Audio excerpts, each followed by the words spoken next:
Hi hello welcome to news 8 Telugu channel. This is Paritala Murthy. ముందుగా నా ఈ రివ్యూస్ ఆదరిస్తున్న మీ అందరికీ కూడా పేరు పేరున కృతజ్ఞతలు తెలుపుకుంటున్నా. ఎవరికైనా ఒరిజినల్ కరుంగలి మాల కావాలి అంటే పక్కన వీడియో కనపడుతుంది, తొందరగా బుక్ చేసుకోండి. సో మాల 1500, బ్రేస్లెట్ 500. నా ఫేస్బుక్ మెసెంజర్లో మెసేజ్ పెడితే మీకు కొరియర్ వస్తుంది. డైరెక్ట్ పాయింట్లోకి వెళ్ళిపోదాం. మాదిరి లొల్లి నైట్ డిస్కషన్స్ పెడుతుంటే మాదిరి లొల్లి ఇదంతా ఎపిసోడ్లో చూసిందే. మనంతా ఎపిసోడ్ అంతా కూడా ల్యాగ్ చేస్తున్నారా ఏంటా అని నాకు అనిపిస్తుంది. ఏంటంటే ఏం లేదు, కంటెంట్ కెప్టెన్సీ టాస్క్ కూడా చూపించేయచ్చు. ఉట్టు పుణ్యానికి ఇది ఫ్రైడే పొడిగించారు. ఈ ఫ్రైడే కంటెంట్ ఏదైనా ఉన్నా కూడా ఫ్రైడే చూపించవచ్చు, అది మళ్ళీ సాటర్డే ఎపిసోడ్లో చేస్తారు.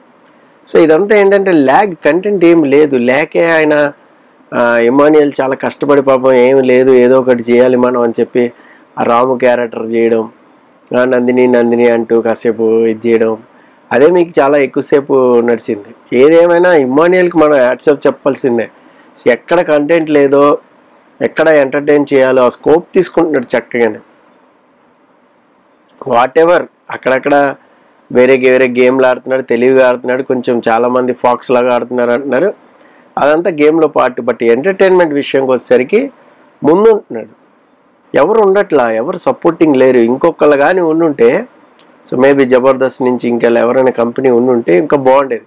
సుమన్ శెట్టి ఆ రోల్ తీసుకోవచ్చు. మరి ఎందుకని సుమన్ శెట్టి కాస్త టచ్ మీ నాట్ అన్నట్టు పక్కనే ఉంటున్నాడు ఎప్పుడు. సో ఆ విషయానికి వస్తే నైట్ అయితే డిస్కషన్ నడిచింది గుసగుసలాడుకుంటూ. సో మాదిరి పెద్ద లొల్లి చేసి పొద్దున్నే ఒక డిబేట్ మీటింగ్ లాగా ఒక మీటింగ్ పెట్టింది. ఇక్కడ రీతుకి మాదిరికి టఫ్ ఫైట్ అందరూ చూశారు. సో నాకు ఎందుకన్నా కరెక్ట్గా మాదిరికి రీతునే కరెక్ట్ అనిపిస్తుంది కొన్ని విషయాల్లో. సో మీరు బిగ్ బాసా అంటే నువ్వు బిగ్ బాసా, నువ్వు బయటికి పో అంటే నువ్వే బయటికి పో. మాటకి మాట టఫ్ ఫైట్ ఇచ్చేది రీతునే అనిపిస్తుంది. తనుజ వాళ్ళకి అట్లా ఏదో మాట్లాడుతుంది, భయపడుతుంది తనుజ.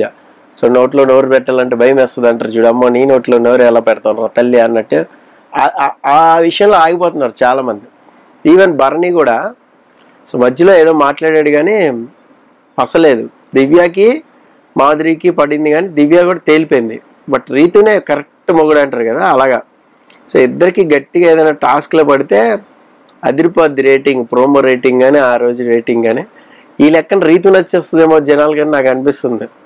ఎందుకంటే మాధురి మీద ద్వేషం, మాధురి నెగిటివిటీ, మాధురి ఏదైనా అన్నెసరీగా కామెంట్స్ చేయడం ఇలాంటివి జరిగితే రీతు గబుక్కిని టఫ్ ఫైట్ వేసుకుంది అనుకోండి మాధురితో, జనాలకు రీతు నచ్చేస్తుంది. అరే ఏం అడిగిందిరా, ఇట్లాంటి వాళ్ళు ఉండాలి టఫ్ ఫైట్గా అంటారు.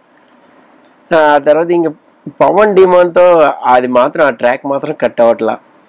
ఈ విష్ణుప్రియకి ఎన్నిసార్లు చెప్పినా అలాగే వెళ్ళింది పృథ్వీతో. ఈ అమ్మాయి కూడా అలాగే తన గేమ్ నాశనం చేసుకుంది. గేమ్లో బాగా ఆడగలుగుతారు, లాజిక్ పాయింట్స్ మాట్లాడగలుగుతారు. ఇలా మాధురి ఇలాంటి వాళ్ళకి టఫ్ ఫైట్ ఇచ్చి మాటకి మాట చెప్పగలుగుతారు. కానీ ఈ ఒక్క విషయంలో అటు వెళ్ళిపోతారు. మాధురి అడిగిందట నువ్వు రీతుతో మాట్లాడకుండా కట్ చేసుకుంటే ఇమ్యూనిటీ నేను వాడదామని చూద్దామని. దానికి పవన్ అయితే అవసరం లేదు అన్నాడు. అనేసరికి అబ్బా నిజంగా అన్నావా అని ఇలా అగ్గిచ్చేసుకుంది. అంటే ఇక్కడ ఏంటి అంటే వాట్ ఎవర్ వాళ్ళు ఇమ్యూనిటీ వాడతారా లేదంటే నామినేషన్ వాడతారా పక్కన పెడదాం, వాళ్ళకి కొన్ని పవర్స్ ఉన్నాయి. వాళ్ళ గేమ్ని బట్టి ఆడుకుంటారు. అది రైట్ ఆర్ రాంగ్ అనేది జనాలు చెప్తారు. అరే ఎందుకు నామినేషన్ అనవసరంగా వాళ్ళకి పడారు, ఎందుకు వీళ్ళని సేవ్ చేశారు, డ్రామా ఆడుతుంటే ఆ మాత్రం తెలియట్లేదా వైల్డ్ కార్డ్, కానీ వాళ్ళు ఆడుకుంటారు వాట్ ఎవర్.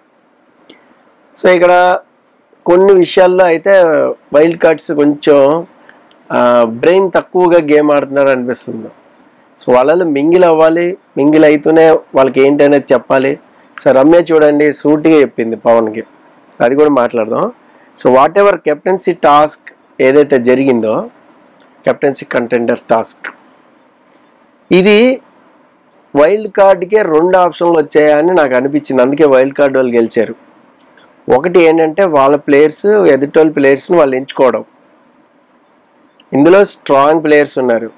గౌరవ్, సాయి మామూలుగా ఆడలేదు, అసలు మెరుపు తెగలాగా ఆడాడు. ఇమ్మాన్యుయల్ క్యాచ్ చేసాడు. సాయి చాలా చురుగ్గా ఆడుతున్నాడు అని సంజనాతో కూర్చొని మాట్లాడాడు, మీరు వినే ఉంటారు. కానీ సాయి గేమ్ మాత్రం ఫ్యాంటాస్టిక్గా ఉంది. గౌరవ్ కంటే నాకు సాయి నచ్చాడు. సో గౌరవ్ ఏదో లాగేసుకుని తోసేసి కొంచెం మూర్ఖంగా వెళ్ళిపోతున్నాడు కానీ బట్ సాయి మాత్రం ఎరగదీస్తాడు. పుష్ చేసాడు అంత నుంచి పుష్ ఏం కాదు, అది తప్పించుకుని నెట్టుకుంటూ వెళ్ళాడు తప్ప కావాలని వాంటెడ్గా నిన్ను తోసేసి గోల్లో కొట్లా. ఏదో చేద్దాం స్ట్రాటజీ వాడదాం అనుకుంది, కానీ అది బిస్కెటే. అది ఇక్కడ 2 అడ్వాంటేజ్లు వైల్డ్ కార్డ్ వాళ్ళకే వచ్చాయి ఫైర్ స్టార్మ్ వాళ్ళకి. ఒకటి ప్లేయర్స్ ఎంచుకోవడంలో వాళ్ళు చాలా తక్కువ వాళ్ళని ఎంచుకున్నారు. రిమానియల్ని ఎంచుకోవాలా, పవన్ కళ్యాణ్ ఎంచుకోవాలా, డిమోన్ పవన్ తీసుకోవాలా. ఇక్కడ అర్థమైపోయింది వీళ్ళ మీద గెలిచేయచ్చు ఈజీగా. డిమోన్ పవన్ కళ్యాణ్ని తీసుకుని ఆడితే కదా మీ ఆట జనాలకు నచ్చేది. ఇదిరా టఫ్ ఫైట్ అంటే ఎంచుకోవాలి. అంటే ఆల్రెడీ మేబీ వాళ్ళు కెప్టెన్ అయ్యారులే, కెప్టెన్ అవున వాళ్ళకి ఛాన్స్ ఇద్దాం అనుకున్నారు కూడా. సో వాట్ ఎవర్ ఫస్ట్ స్ట్రాటజీలో బర్నీని తీశారు, పర్ఫెక్ట్. అసలు వీళ్ళకి ఛాన్సే ఇవ్వాలి, గోల్ కొట్టే ఛాన్సే. ఈ ఎంటైర్ గేమ్లో నాకు సుమన్ శెట్టి నచ్చాడు. చక్కగా బాల్ మీద పడి ఆయాసపడుతూ మధ్యలో ఏమైపోద్దా అని కూడా ఫీల్ అయ్యాం. సో అంత బాగా ఆడాడు సుమన్ శెట్టి. సో అందుకే మీకు అయ్యాడు. అప్డేట్ ఏంటంటే గౌరవ్, సుమన్ కెప్టెన్ అయ్యారు, అందరికి తెలిసే ఉంటుంది ఇది. సో నెక్స్ట్ రమ్య రీతు గురించి పవన్కి చెప్తా ఉంది. సో ఏంది మీరు సీరియసా, సో మీ గేమ్ నచ్చట్లేదా బయట అంటే, ఏమో అలాగా అటాచ్మెంట్ అవ్వడం అది సో నాకైతే నచ్చలా, మిగతా మెజారిటీ వాళ్ళకి నచ్చట్లా అని ఓపెన్ అప్ అయ్యి చెప్పేసింది. అలాగే మాదిరి పక్క నుంచి ఎవరంటే ఇష్టం నీకు, ఎవరంటే పవన్ అంటే ఇష్టం, అమాయకంగా ఉంటాడు, ఇన్నసెంట్గా ఉంటాడు. సో ఇదేదో ట్రయాంగిల్ అయ్యేలాగానే కనబడుతుంది నాకైతే ఫ్యూచర్లో. తర్వాత శ్రీనివాస్ తనుజ ఇద్దరు మాట్లాడారు ఏంటంటే దీని గురించి, రమ్య గురించి. రమ్య అక్కడ డిస్కషన్ పెడుతుంది. అందుకే నా రీతుని కట్ చేస్తున్నాడని రీతు కంప్లైంట్ చెప్తుంది. అయితే నేను రేపు అబ్జర్వ్ చేస్తా అని ఆ కిచెన్లో ఏదైతే మాట్లాడిందో తినిపించుదా అని అది మిస్ఫైర్ అయింది. అసలు అక్కడ రమ్య లేదు కదా సీన్లో. నీకు రమ్య ఉంటే ఏదైనా ఆట పట్టించడానికి ఉండేది. సో ఏదో చేద్దాం అనుకుని తనుజ అనవసరంగా రీతుతో మాటలు పడాల్సి వచ్చింది. ఛాన్స్ ఉన్నప్పుడల్లా ఏమో కంటెంట్ ఇస్తున్నాడు, చాలా బాగా నచ్చింది నాకు. ఇంకా ఫుడ్ అతిగా ఆర్డర్ చేయడం ఎందుకు, వామిటింగ్ చేసుకోవడం ఎందుకు, కుక్కుకోవడం ఎందుకు, బిగ్ బాస్ వార్నింగ్ ఇచ్చే వరకు ఎందుకు చేసుకోవాలి, మీకు ఎంత కావాలో అంతే తెప్పించుకోండి అన్నాడు బిగ్ బాస్. సరిపోయింది. దాన్ని ఏదో అంటారు కదా, అతిగా ఆశపడే ఆడది, అతిగా ఆవేశపడే మగాడి సుగబడినట్టు చరిత్ర లేదన్నట్టు. ఆశ ఎందుకు, మనకి ఎంత కావాలో బ్రేక్ఫాస్ట్ అంత తెచ్చుకోవాలి, ఇద్దరికి సరిపడా. మధ్యాహ్నం బిర్యానీ, సాయంత్రం ఏదో ఎగ్ బిర్యానీ చెప్పుకున్నారు, ఐస్ క్రీమ్ చెప్పుకున్నారు, దట్స్ ఎనఫ్. ఎవరితో పంచుకోవద్దని స్ట్రిక్ట్గా చెప్పినప్పుడు అందరితో తినొచ్చులే, అదిలే. ఇది కూడా ఇమ్ము కామెడీ చేశాడు చూడు, నాకు కావాలబ్బా నేను ముద్దు బిడ్డను కాదా, వీళ్ళే ముద్దు బిడ్డలా. బాగుంది, ఇమోనియల్ కామెడీ బాగుంది అక్కడ. ఇంకా ఓవరాల్గా వైల్డ్ కార్డ్ చూస్తే సెటిల్ అయ్యారు, కానీ బుర్రతో ఆడట్లేదు గేమ్ ఎక్కడా కూడా. బుర్ర ఉపయోగించి ఎవరిని ఎప్పుడు ఎలా తీయాలి, ఎవరితో ఎప్పుడు ఏది చెయ్యాలి అనేది కొంచెం ఆలోచించాలి. వాళ్ళ హౌస్లో అడ్జస్టింగ్ అవ్వడానికే టైం పట్టించేలాగా ఉంది. సో ఆటలేదు, ఎంతసేపు అరవడమే తప్ప. ఆ ఆట ఆడే వాళ్ళకి లాంగ్వేజ్ లేదు. నిఖిల్ నయ్యర్ అండ్ గౌరవ్ గుప్తా మాట్లాడుతానే స్కోప్ లేదు, ఎందుకంటే లాంగ్వేజ్ రాదు. నిఖిల్కి కూడా అంతంత మాత్రం వస్తుంది, ఏదో నత్తిగా మాట్లాడుతున్నాడు కానీ లేదు. గేమ్ ఆడేవాళ్ళు వీళ్ళిద్దరే. అలాగే ఆయిషాను ఇంకా అలాగే రమ్య వాళ్ళిద్దరికి నోరు ఉంది, నోరు వేసుకుని పడిపోతున్నారు. గేమ్ లేదు. ఇక మాదిరి అయితే చెప్పక్కర్లు అసలు. సంజన స్కేర్, సంజన లైట్గా ఆడుతుంది అంటే ఇవి ఇంకా లైట్గా ఆడి స్ట్రాటజీ ప్లే చేస్తుంది అంతే. సో ఏదేమైనా రమ్య మొదలు పెట్టగానే సో వీకెండ్ గట్టిగానే పడుతుంది అని నాకు అనిపిస్తుంది. రమ్యకి నేను మాదిరికి వాళ్ళు ఏదైతే పవన్ కళ్యాణ్ మీద కామెంట్ చేశారో అది కానీ చూపిస్తే మామూలుగా ఉండదు. అలాగే దివ్యకి తనుజకి కూడా కోటింగ్ పడిద్ది ఈవినింగ్, సాటర్డే ఈవినింగ్ ఖచ్చితంగా. చూద్దాం ఏం జరుగుతుంది ఏంటి అనేది. చాలామంది ఈసారి ఎలిమినేషన్ ఎవరు చాలా కన్ఫ్యూజన్గా ఉంది.